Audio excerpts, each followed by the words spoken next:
Selamat malam, Assalamualaikum warahmatullahi wabarakatuh.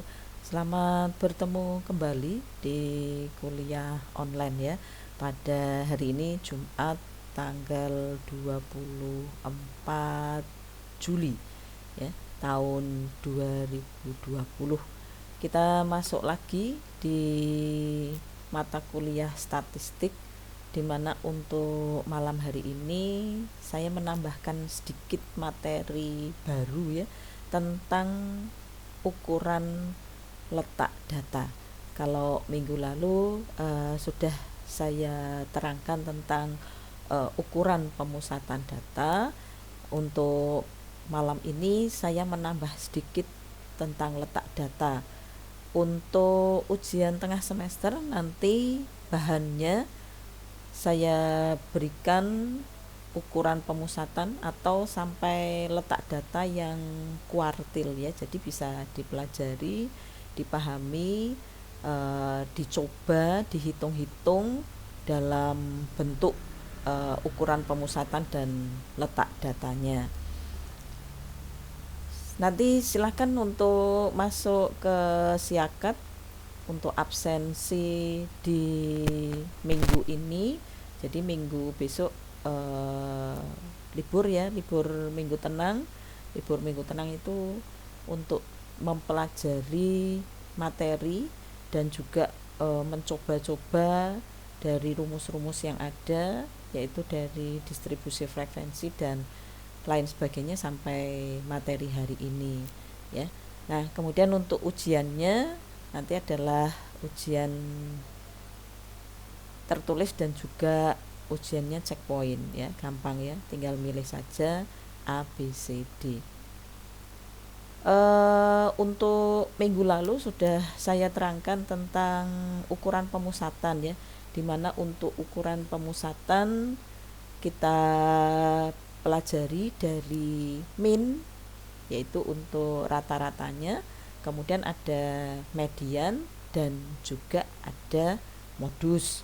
Kemudian di dalam min minggu yang lalu juga sudah saya berikan penjelasan, yaitu bagaimana kita mengukur, melakukan satu ukuran untuk rata-rata, baik dari rata-rata hitung, kemudian ada rata-rata ukur, kemudian ada rata-rata harmonis, dan juga ada rata-rata untuk pembobotan. Rumusnya diperhatikan, jadi biar gampang. Kalau misalnya saja datanya banyak ya, kalau datanya banyak kita harus pakai rumus, kalau tidak pakai rumus lama ya. Kalau kita hanya menghitung mungkin jari kita 5, kemudian untuk nilai tengahnya, kemudian untuk rata-rata gampang ya. Tapi kalau datanya sampai 30, kemudian di situ acak, kan harus ada pengurutannya, kemudian harus dihitung untuk data yang pertama atau data yang paling kecil sampai data yang paling besar ya. Jadi kita mencoba untuk menggunakan beberapa rumus, baik dari min untuk yang rata-rata hitung dari yang berkelompok maupun yang tidak berkelompok, kemudian ada juga untuk rata-rata ukur dan lain sebagainya ya. Kemudian untuk letak data nanti kita mengenal ada kuartil, kemudian ada desil, dan ada persentil ya. Nanti saya terangkan bagaimana kita bisa menghitung atau melakukan pengukuran untuk letak datanya. Saya langsung saja masuk ke materinya ya. Perhatikan baik-baik, saya ulang sedikit tentang ukuran pemusatan. Nah, ini adalah ukuran pemusatan yang kemarin juga sudah ada penjelasan tentang rata-ratanya, dari rata-rata hitung dan seterusnya. Saya langsung masuk ke pengertiannya. Kemudian ada ukuran pemusatan data min, median, modus, kemudian dari rata-rata hitung, rata-rata ukur. Kemudian kalau rata-rata hitung kita menggunakan untuk simbolnya adalah mu, dan juga ada simbolnya berupa X bar ya. Terus ada perhitungan di rata-rata hitung. Rumus umumnya dari jumlah semua nilai data dibagi dengan banyaknya nilai data. Kemudian untuk data yang berkelompok itu untuk rata-rata hitungnya ada sedikit perbedaan karena harus mengalikannya dengan frekuensi. Jadi dari X bar frekuensi kalikan nilai dari satu data, kemudian ditambah dengan frekuensi yang kedua dikalikan dengan nilai data yang kedua, dan seterusnya sampai frekuensi dikalikan dengan nilai data yang terakhir, kemudian dibagi dengan jumlah frekuensinya. Terus untuk contohnya seperti ini ya. Jadi dari perhitungannya untuk nilai tengah, kemudian ada juga untuk perhitungan ke frekuensi, sehingga di dalam nilai rata-rata hitung itu ada 65,92. Kemudian contoh yang kedua, dari perhitungan rata-rata hitung pun juga sama, yaitu kita tinggal mengalihkan saja untuk titik tengah atau nilai tengah dikalikan dengan frekuensi, sehingga hasilnya 72,5. 72,5 ini didapatkan dari 7250 dibagi 100. Kemudian untuk data yang tidak berkelompok, ini contohnya. Kalau dari perhitungan data yang tidak berkelompok, kita tinggal menjumlahkan saja 20 tambah 80 sampai penambahan 90 dibagi 9, sehingga ketemu 62,78. Kemudian dari soal min 1 contohnya sama, kita tinggal menjumlahkan saja untuk nilai data yang pertama sampai nilai data yang terakhir dibagi dengan jumlah datanya, ketemunya adalah 54 ya. Kemudian rata-rata ukur kita menggunakan dengan anti log dan juga untuk perhitungan pada lognya ya, hitung dengan menggunakan kalkulator. Jadi anti log sigma log X dibagi N. Kalau untuk yang data berkelompok yang sudah dibuat dalam distribusi frekuensi, anti log sigma F log X per sigma F. Jadi dari totalnya frekuensi. Nah, contohnya seperti ini. Ya, kita mencari untuk nilai log pada masing-masing nilai tengahnya, log dari 15, log dari 28, kemudian frekuensinya dikalikan log X, hasilnya di sini 107,1. Kalau dibagi 60 ada 60,95 ya. Terus ada juga untuk rata-rata harmonis ya. Rata-rata harmonis di sini menggunakan dari data yang tidak berkelompok sama data yang berkelompok. Perhitungannya adalah sigma F per sigma F per X. Sehingga hasil kalau di dalam contoh soal untuk rata-rata harmonis, nah ini berarti kita tinggal menghitung saja dari frekuensinya dibagi nilai tengah 1,121, kemudian untuk frekuensinya totalnya adalah 60, sehingga untuk rata-rata harmonisnya biasanya dibagi dengan frekuensi ya. Kalau ini frekuensinya dulu yang disebut, jadi 60 dibagi 1,121, hasilnya 53,52. Terus ada rata-rata dengan pembobotan ya, dikalikan dengan bobot masing-masing, kemudian dibagi dengan total bobotnya. Kalau dari contoh di sini hasil rata-ratanya adalah 70,89. Kemudian ada modus ya. Modus di sini adalah nilai yang sering muncul. Ada yang dinamakan dengan bimodal ya. Kemarin juga sudah saya terangkan ini tentang penggunaan dari bimodalnya, yaitu dari nilai yang sering muncul ada modus. Kalau hanya satu ya kita sebut saja modusnya 7. Kemudian contoh yang kedua itu modusnya ada 2, 6 dan 7. Kemudian ada gugus dari modus tersebut. Gugus dari modusnya berarti nanti kita jumlahkan 6 ditambah 7 dibagi 2 ya, setengah dari 6 plus 7 itu kalau kita hitung dari data yang sering muncul atau modusnya. Kemudian kalau contoh yang ketiga di situ juga sama, yaitu modusnya ada 2 ya, 6 sama 8. Tapi karena di posisi 6 sama 8 itu ada angka 7 yang merupakan dia berada di antara 6 dan 8. Jadi di sini tidak bisa kita cari gugus untuk modusnya walaupun ada 2. Tapi kalau yang di contoh yang kedua tadi karena dia berdekatan ya, tidak ada sela antara angka yang ada di situ, maka bisa dicari untuk gugusnya. Jadi di sini tidak ada untuk gugus modus tersebut. Jadi yang muncul sebagai modusnya juga sama, yaitu 6 dan 8. Kemudian yang keempat ya. Yang keempat di situ ada 3 modus, yaitu angka 5, angka 7 dan angka 8.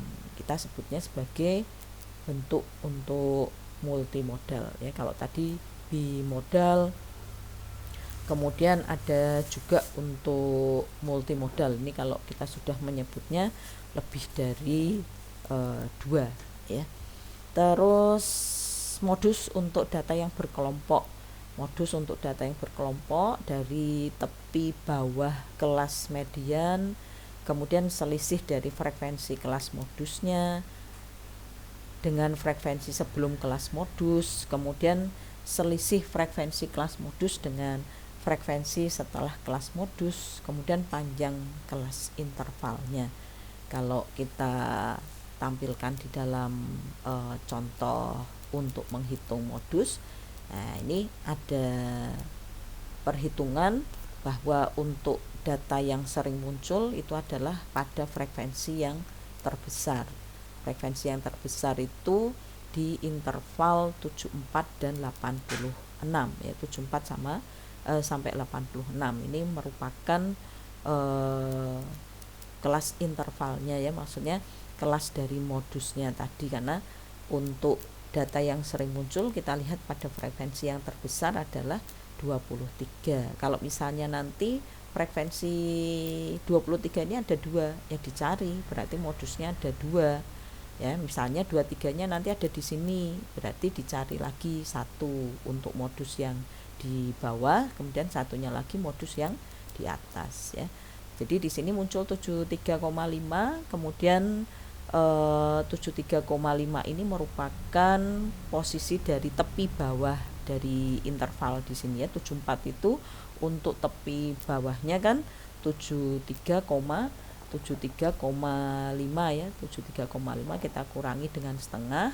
Kemudian untuk yang di posisi sebelum dari frekuensi 23 itu adalah 12 dan sesudah 23 itu berarti 6. Sehingga di sini 23 dikurangi 12 ketemu 11, dan yang satunya nanti 23 dikurangi 6 itu ketemunya 17. Ini kalau dimasukkan ke dalam rumus, hasil dari modus tersebut adalah 78,61. Nah, kemudian contoh yang kedua pun juga sama dalam perhitungan modusnya di sini. Kelas yang memuat modus yaitu pada frekuensi yang terbesar ya, 32.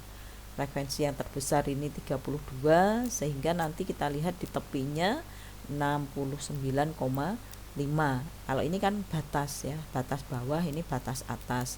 Kalau tepi berarti 70 ini dikurangi setengah, berarti 69,5 ditambah 10 itu berarti panjang intervalnya, 12 per 12 plus 7.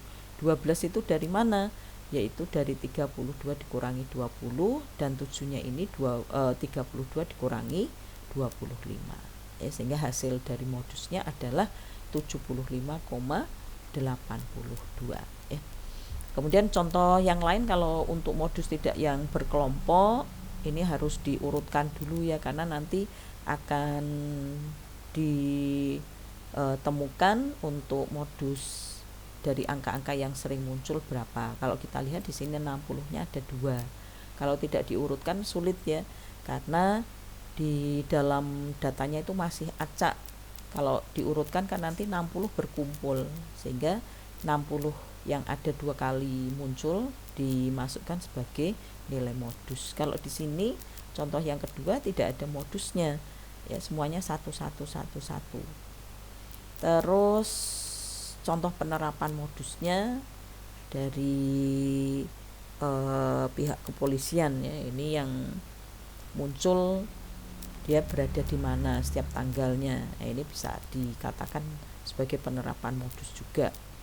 Terus nilai tengah, kita masuk ke nilai tengah atau dalam bentuk median. Nilai tengah dari nilai-nilai pengamatan yang disusun secara teratur menurut besarnya data ya. Nilai tengah dari nilai-nilai pengamatan yang disusun secara teratur menurut besarnya data. Kalau kita gunakan di dalam median dari data ganjil maupun dari data genap. Kalau untuk data yang ganjil, rumusnya ini, yaitu K sama dengan N-1 dibagi 2. Sehingga mediannya nanti jangan langsung kita ambil K-nya, tapi harus ditambah 1. Jadi mediannya itu adalah X dengan rumus K plus 1. Kalau untuk jumlah data genap, berarti di sini adalah K sama dengan N per 2. Jadi nilai mediannya adalah setengah dari XK plus XK plus 1. Ini untuk menghitung dari nilai mediannya ya. Ini median dari data yang tidak berkelompok. Kalau saya contohkan dalam perhitungan di dalam nilai median, yaitu untuk data ganjil, kita lihat saja jari ya, jari kita itu ada 5, itu berarti kan datanya ganjil ya, 1, 2, 3, 4, 5. Berapakah nilai mediannya untuk jari satu tangan ya? Berarti di sini nanti totalnya ada 5 dikurangi 1, 4. 4 dibagi 2 berarti 2. Sehingga nilai mediannya adalah 2 plus 1. Oh, ketemu nilai mediannya berarti 3. Terus untuk data genap, kalau untuk data genap berarti kita ambil saja contoh 2 tangan. 2 tangan itu berarti ada 10 ya. Kalau dihitung berarti K sama dengan 10 per 2. 10 per 2 ketemunya 5. Mediannya setengah dari 5 plus K plus 1. K plus 1 itu berarti tadi ketemu 5 plus 1, 6. 5 plus 6, 11. 11 dibagi 2 ketemu 5,5. Itu kalau kita menghitung dari data yang tidak berkelompok, baik jumlahnya ganjil maupun yang jumlahnya genap ya. Itu contoh saja yang gampang. Kita lihat jari ada 5 kalau untuk satu tangan. Kalau genap berarti dari 2 tangan ada 10 jari. 10 dibagi 2, 5.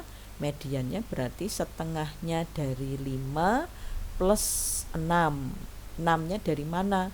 Yaitu dari rumus yang ini, K plus 1. K plus 1 itu berarti 5 plus 1. Ketemunya kan 6. Sehingga 5 plus 6 ketemu 11. 11 dibagi 2, 5,5 ya. Nah, terus untuk perhitungan median tuh data yang berkelompok ya, untuk data yang tidak berkelompok, maaf, dari jumlah ganjil. Nah, kalau di sini jumlahnya sedikit, mungkin kita gampang ya, dari 1, 2, 3, 4, 5, 6, 7, 8, 9. Nah, 9 kita masukkan seperti dalam hitungan tadi, dalam rumusnya tadi.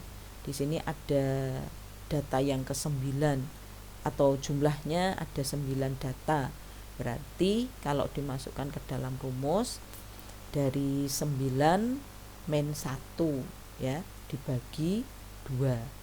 9 min 1 ada 8. 8 dibagi 2 ada 4.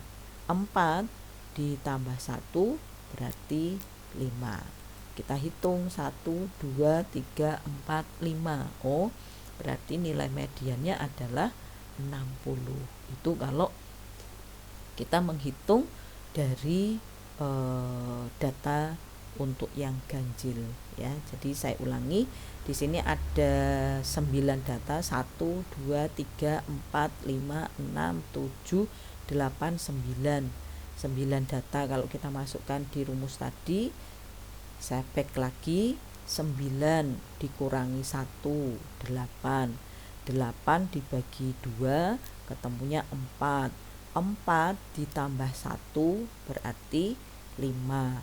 Nah, data yang kelima itu yang mana? 1, 2, 3, 4, 5 ya. Berarti data yang kelima adalah 60 ya. Nah, kemudian untuk yang data genap juga sama, kita masukkan rumusnya seperti ini, yaitu setengah X4.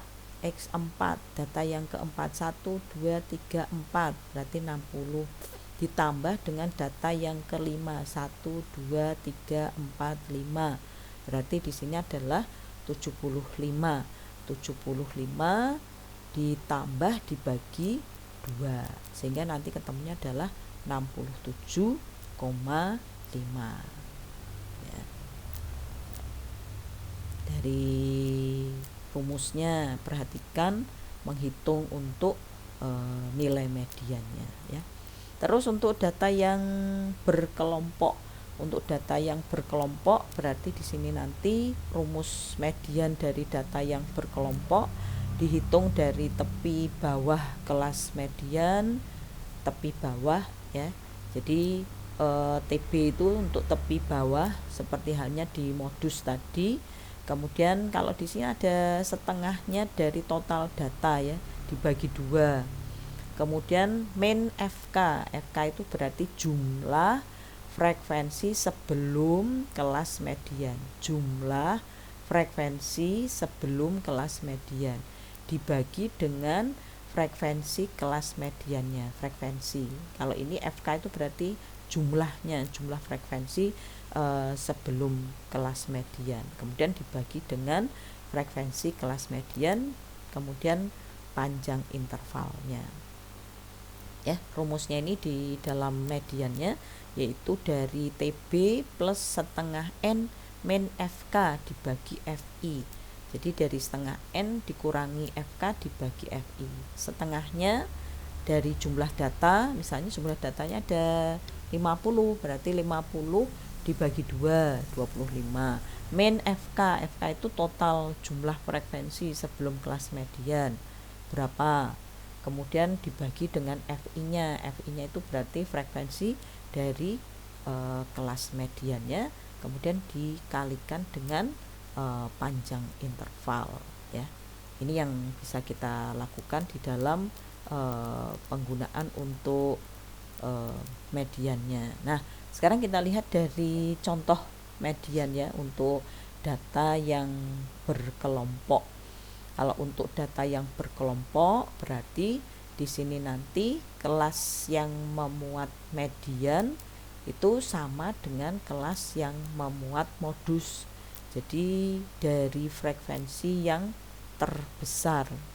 Jadi frekuensi yang terbesar itu adalah pada posisi 32 ya. Ini posisi yang ke-32.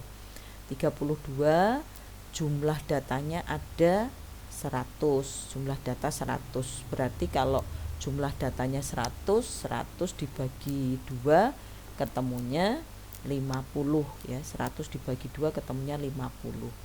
Kemudian kita tarik di sini, ini adalah batas bawahnya. Batas bawah itu ambil ke tepi berarti 69,5. 69,5 ditambah 10 itu panjang intervalnya. Kemudian 50 itu dari 100 bagi 2 ketemu 50 dan dikurangi 36. 36 itu dari mana? Jumlah untuk frekuensi sebelum kelasnya median. 2 tambah 3 berarti 5 tambah 11 berarti 16 tambah 20 berarti ada 36 dibagi dengan frekuensi dari kelas yang memuat mediannya tadi, yaitu di sini adalah 32, sehingga ketemu untuk nilai mediannya adalah 73,875. Saya ulang, 69,5 ini adalah tepi dari frekuensi yang memuat median ya. Kalau kita tarik di sini ini 70 berarti dari mediannya adalah 69,5 plus 10 itu panjang interval. Kemudian 50 min 36 berarti di sini dari jumlah seluruh data dibagi 2 berarti 50 min 36 itu berarti totalnya dari frekuensi sebelum kelas median ya. 2 tambah 3 5 tambah 11 berarti 16 tambah 20 berarti 36 dibagi 32. Nih frekuensi yang memuat dari kelas mediannya di 32, sehingga hasilnya adalah 73,875 ya. Itu tentang penggunaan dari nilai median data yang berkelompok. Kemudian penerapan dalam mediannya, nah ini untuk menghitung dalam nilai tengahnya. Kalau misalnya kita mau membeli rumah ya, ini hanya penerapan dalam kondisi yang sehari-hari. Mungkin untuk contoh-contoh yang lain bisa.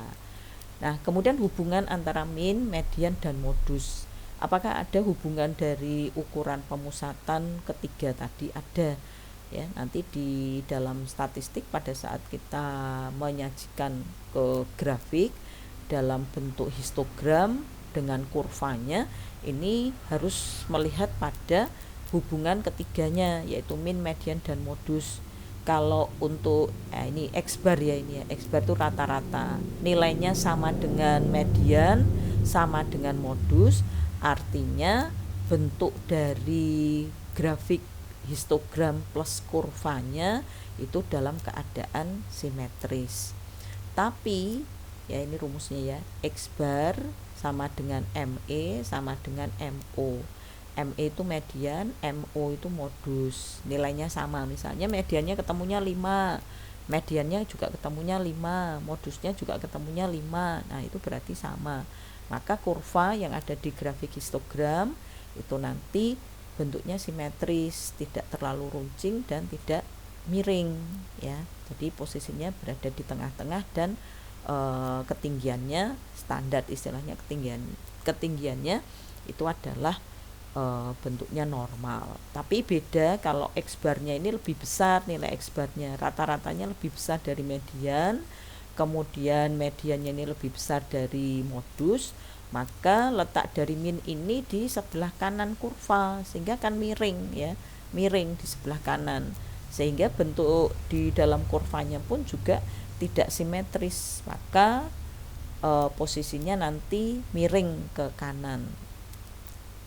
Dan ini dikatakan bahwa kurva itu tidak simetris. Kemudian yang ketiga yaitu apabila bentuk dari minnya lebih kecil dari median, lebih kecil dari modus. Untuk minnya terletak di sebelah kiri kurva dari distribusi frekuensi. Kemudian untuk bentuknya pun juga tidak simetris, sehingga disebut sebagai Skene's left ya. posisinya, karena bentuknya seperti ini, skenes to left. Nah, ini yang kita masukkan jika X barnya lebih kecil dari median dan mediannya lebih kecil dari modus, maka bentuk kurvanya kan tidak simetris ya, miring ya, miring. Namanya skenes left, mencengnya ke sebelah kiri. Kalau ini kan yang tadi, yaitu dari nilai rata-rata, modus, median itu sama. Kalau ini miringnya ke kanan, jadi untuk minnya yang lebih besar. Kalau ini kan tadi yang lebih kecil ya. Ini untuk hubungannya. Jadi nanti kalau misalnya diminta untuk membuat hubungan antara ketiga ukuran pemusatan, dilihat hasilnya. Kalau misalnya minnya kok ternyata lebih besar ya dibandingkan yang lain, atau minnya kok lebih kecil dibandingkan yang lain. Nah, ini berarti dalam hubungannya posisinya nanti tidak simetris ya. Nah, kemudian untuk slide yang terakhir ini hanya sebagai latihan saja, silahkan nanti dicoba-coba. Jadi bukan tugas ya, tugasnya hanya yang tugas kelompok saja. Ini hanya sebagai latihan, dicoba. Saya menggunakan di dalam ukuran pemusatan dari min berapa, karena ini semua data sudah berkelompok. Jadi untuk min dari yang hitung, kemudian kita melakukan juga dari yang ukur. Kalau pembobotan tidak bisa ya, karena di situ tidak ada bobotnya, paling sampai pada rata-rata untuk yang harmonis. Terus untuk median dari data yang berkelompok, kemudian untuk modus dari data yang berkelompok juga ya. Nanti silahkan dicari ya, dicoba, karena kalau tidak mencoba nanti di ujian tengah semesternya ada kesulitan ya. Jadi tidak dikumpulkan, bukan sebagai tugas atau sebagai PR ya. Ini tentang ukuran pemusatannya. Jadi bisa dilakukan dalam proses perhitungannya, bagaimana kita menentukan untuk data yang berkelompok maupun dari data yang tidak berkelompok. Kalau untuk data yang berkelompok berarti sudah dibuat dalam bentuk distribusi frekuensi. Tapi kalau yang tidak berkelompok ya berarti tidak dibuat untuk distribusi frekuensinya ya. Jadi silahkan dicoba-coba, dihitung-hitung bagaimana kita menggunakan untuk data tersebut.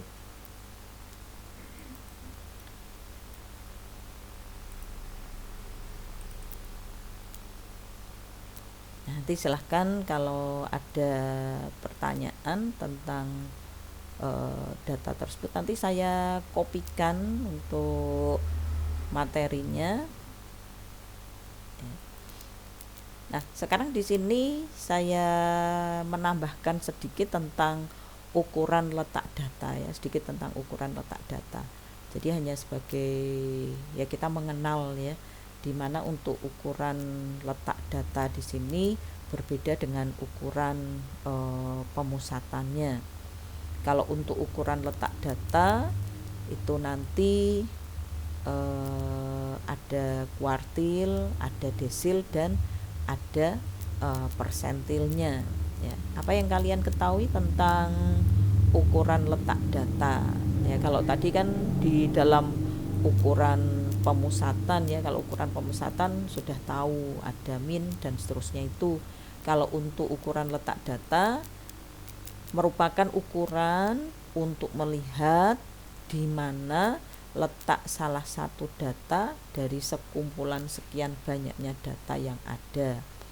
Kemudian yang termasuk dalam ukuran letak data antara lain kuartil, kemudian ada desil, ada persentil. Kemudian dalam menentukan ketiganya itu harus diingat tentang pengurutan distribusi, yaitu dari yang kecil sampai yang terbesar. Kemudian apabila data yang kita hadapi adalah data nominal, sudah tahu ya data nominal ya. Data nominal itu misalnya dari data-data yang dibuat dalam bentuk kategori saja. Tidak mungkin kita menggunakan rata-rata maupun median.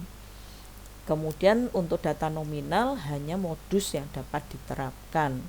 Contohnya kalau seperti kita mengulang lagi gender, warna, itu kan tidak bisa kita gunakan rata-rata. Rata-ratanya gender tidak bisa ya, karena tidak ada tingkatan di data nominal.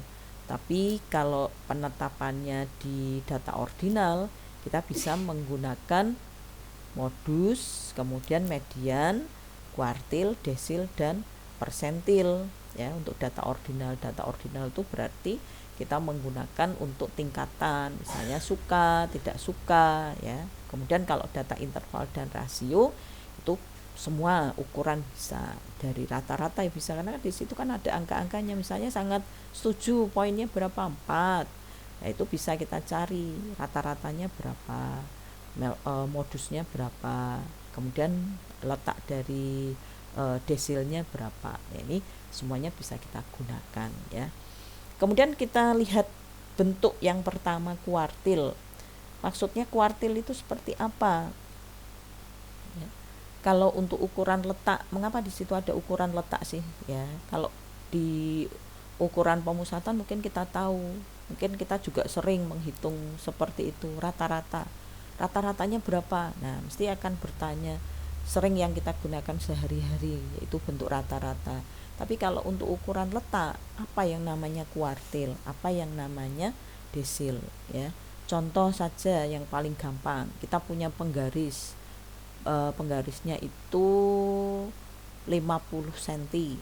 Nah, kalau 50 cm itu berarti kalau saya bagi 4, berarti posisinya berapa-berapa. Yang pertama kuartil 1 berapa, letak yang pertama berapa, letak yang kedua berapa, letak yang ketiga berapa ya. Berarti contoh saja dari penggaris yang 50 cm, kalau saya bagi menjadi 4 ya, saya potong menjadi 4, kan berarti harus sama ukurannya. Nah, yang masuk di kuartil 1 itu ukuran berapa sampai berapa, yang masuk di kuartil 2 itu dia masuknya di angka berapa sampai angka berapa, terus yang masuk di kuartil 3 angka berapa sampai berapa. Itu contoh ya dalam bentuk kuartil. Jadi kuartil ini nilai-nilai tertentu yang membagi serangkaian data atau suatu distribusi frekuensi menjadi 4 bagian yang sama dari 25%, dari Q1, Q2, Q3, Q1, Q2, Q3 ya. Kemudian untuk ini kalau Q3 dikurangi Q2 sama dengan Q2 kurangi Q1, kurvanya simetris. Q3 kurangi Q2 sama dengan Q2 kurangi Q1. Nah, ini maka kurvanya dalam ini lebih besar ya. Kurvanya dalam keadaan miring ke kiri seperti yang tadi. Kalau ini kurang sedikit tanda, maka kurva dalam keadaan miring ke kanan. Nah, ini yang bisa kita gunakan dari yang tidak berkelompok dan yang berkelompok. Untuk letak kuartil yang pertama jumlahnya 19 tambah 1, 20 dibagi 4 ketemu di ukuran yang kelima. Berarti ini Bank Lipo ini kuartil 1 370. Ini data-data di kuartil 1, data-data di kuartil 2, dan data-data di ukuran kuartil yang ketiga. Nah, ini yang masuk sebagai bentuk data yang tidak berkelompok ya.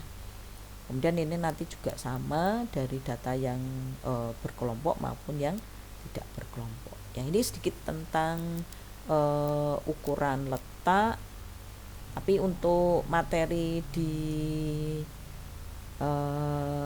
nanti pada ujian tengah semesternya hanya sampai pada ukuran pemusatan saja. Kalau ini sebagai tambahan, nanti setelah ujian tengah semester masih ada materi ukuran pemusatan, kemudian untuk ukuran letak, kemudian ukuran penyebaran dan seterusnya ya. Ya, saya akhiri dulu untuk kuliah pada malam hari ini. Dipelajari biar nanti pada ujian tengah semester nilainya bagus ya. Jadi dalam ujian rata-ratanya tidak ada yang mengulang atau nilainya kurang ya. Saya akhiri dulu. Wassalamualaikum warahmatullahi wabarakatuh. Selamat malam untuk semuanya.